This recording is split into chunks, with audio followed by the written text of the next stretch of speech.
Hello, कैसे हैं आप। आज मैं आपको हिंदी गद्य के अंदर वार्षिक पाठ योजना बता रही हूँ। ये कक्षा 9 के लिए है और हमारा प्रकरण है दो बैलों की कथा। सबसे पहले आप डायरी में विद्यालय, कक्षा, विषय और विधा लिखेंगे और इधर आप दिनांक, कालांश और अवधि लिखेंगे और यहाँ हम प्रकरण लिखेंगे और उसके पश्चात हम लिखेंगे विषय वस्तु सार। विषय वस्तु सार जो अनुच्छेद हम कक्षा के अंदर पढ़ाना चाहते हैं उस अनुच्छेद का सार आपको यहाँ पर लिखना है। ये हालांकि बहुत बड़ा हमने यहाँ पर आप देख रहे हैं पूरा ही अनुच्छेद लिख दिया है, तो हमको पूरा अनुच्छेद नहीं लिखना है। आपको 6 या 7 लाइनें यहाँ पर लिखनी है क्योंकि हमें सार लिखना है, पूरा अनुच्छेद नहीं लिखना। ठीक है, आप इस चीज का ध्यान रखें। फिर हम यहाँ पर लिखेंगे मुख्य विचार।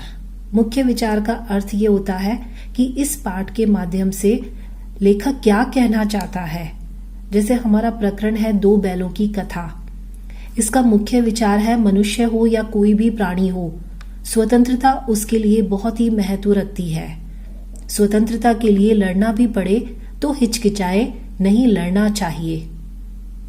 अब ये पारिभाषिक शब्दावली है। पारिभाषिक शब्दावली वो होती है जो अनुच्छेद के अंदर कठिन शब्द होते हैं और जिनका अर्थ हमें बच्चों को बताना चाहिए। फिर हमने यहाँ मुख्य तथ्य लिख दिया और उसके पश्चात शिक्षण बिंदु। शिक्षण बिंदु जो अनुच्छेद हमने लिया है उसका प्रारंभ और अंतिम आप वाक्य लिख देंगे और बीच में डैश डैश डैश। अब ये देखिए, यहाँ हमने लिखे हैं उद्देश्य। उद्देश्य के लिए हमने 2 कॉलम बनाए हैं। एक कॉलम है शिक्षण उद्देश्य का, दूसरा अपेक्षित व्यवहारगत परिवर्तन का। पहला हमारा उद्देश्य है ज्ञानात्मक उद्देश्य, जिसके 2 भाग हैं, भाषा संबंधी ज्ञान प्राप्त करना और गद्य के मूल भाव को समझना। इसका यहाँ हमने अपेक्षित व्यवहारगत परिवर्तन लिख दिया। दूसरा हमारा उद्देश्य है अर्थ ग्रहण, जिसके 2 भाग हैं, सुनकर अर्थ ग्रहण और पढ़कर अर्थ ग्रहण। यहाँ हमने अपेक्षित व्यवहारगत परिवर्तन लिखा है इसका। और फिर उसके पश्चात है अभिव्यक्ति, जिसके 2 भाग हैं, मौखिक और लिखित अभिव्यक्ति। ठीक है। फिर है कौशल। कौशल का है शुद्ध वाचन और लेखन की क्षमता उत्पन्न करना। अगला हमारा उद्देश्य है अभिरुचि, हिंदी भाषा साहित्य के प्रति रुचि उत्पन्न करना और अभिवृत्ति, सद्वृत्तियों का विकास करना। देखिए, ये जब भी हम कोई काम करते हैं तो काम करने से पहले उद्देश्य निर्धारित करते हैं कि हमारा ये उद्देश्य है इस काम को करने के पीछे। तो उसी तरह से हम जो बच्चों को क्लास के अंदर जो पाठ पढ़ा रहे हैं, जो अनुच्छेद पढ़ा रहे हैं, हमारे उसके ये उद्देश्य हैं और इन उद्देश्यों के माध्यम से हमें विश्वास है कि बच्चों में ये परिवर्तन होगा। ये जो है सारे उनमें बच्चों के अंदर अपेक्षित व्यवहारगत परिवर्तन होगा इस पाठ को या इस अनुच्छेद को पढ़ने के पश्चात। फिर उसके पश्चात हमने यहाँ सहायक सामग्री लिखी है, कक्षोपयोगी सामग्री लिखी है, पूर्व ज्ञान लिखा है और अध्ययन विधि लिखी है। फिर उसके पश्चात ये हमारे प्रस्तावना प्रश्न है, जिसके 2 कॉलम है, एक छात्र अध्यापिका क्रिया का और एक छात्र क्रिया का। पहला प्रश्न है, जीवित रहने के लिए मनुष्य को किन किन चीजों की आवश्यकता होती है? पानी, ऑक्सीजन, अनाज। किसान अनाज कहाँ उगाता है? खेतों में। प्राचीन काल में खेतों में बुआई कैसे की जाती थी? हल के कारण, हल से या हल के द्वारा। हल को साधारणतः किसके द्वारा जोता या खींचा जाता है? बैल के द्वारा। क्या आपने बैलों की जोड़ी की कहानी सुनी है? ये हमारा समस्यात्मक प्रश्न है। और अब हमने यहाँ उद्देश्य कथन में लिखा है कि बच्चों, आज हम सब मुंशी प्रेमचंद जी के द्वारा रचित दो बैलों की कथा के बारे में विस्तार से अध्ययन करेंगे।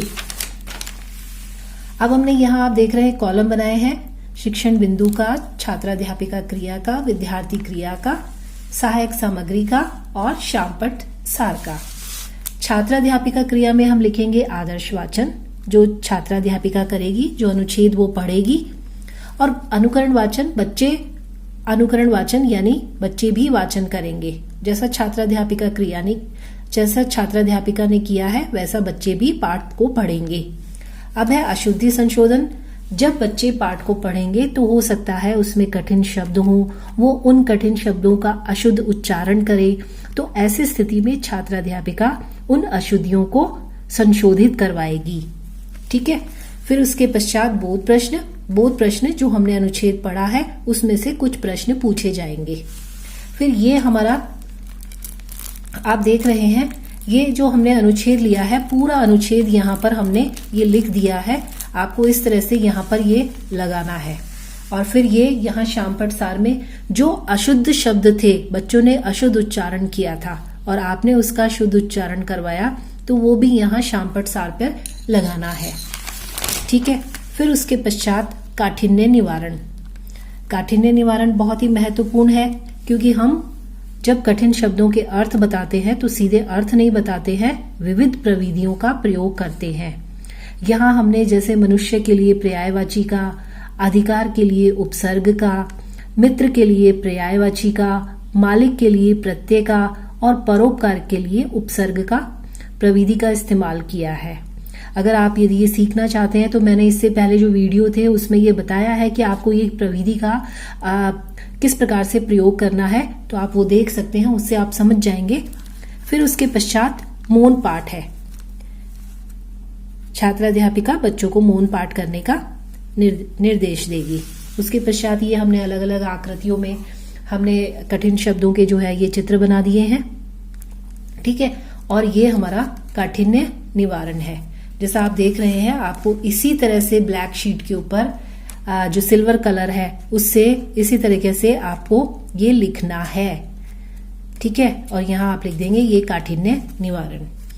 फिर उसके पश्चात है हमारा विचार विश्लेषणात्मक प्रश्न। ये हमारे विचार विश्लेषणात्मक प्रश्न है कि दोनों बैल संघर्ष क्यों करते हैं? अपनी स्वतंत्रता को बनाए रखने के लिए। बच्चे जवाब देंगे। अगला हम प्रश्न करेंगे, दोनों बैल बार बार भागकर अपने मालिक के पास क्यों आ जाते थे? क्योंकि उनका मालिक उनसे प्यार करता था और वो भी अपने मालिक को बहुत चाहते थे। अगला हमारा प्रश्न है, हीरा और मोती नामक दोनों बैल कैसे थे? बहुत ही स्वाभिमानी थे, बहुत ही बहादुर थे।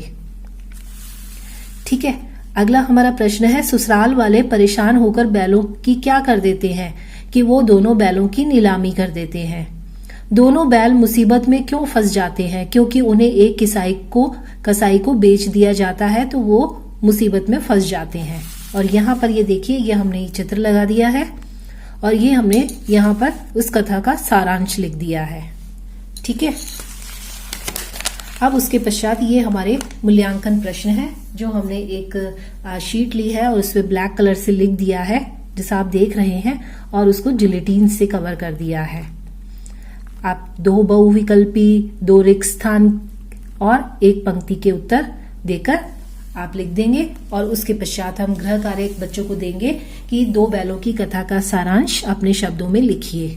देखिए, ये बहुत ही अच्छा टॉपिक है और आप इसको इसी तरीके से बिल्कुल नीट और क्लीन, बिल्कुल इसी तरीके से आप बनाइए। आपको मैं गारंटी देती हूँ कि आपको बहुत ही अच्छे मार्क्स मिलेंगे। Thank you.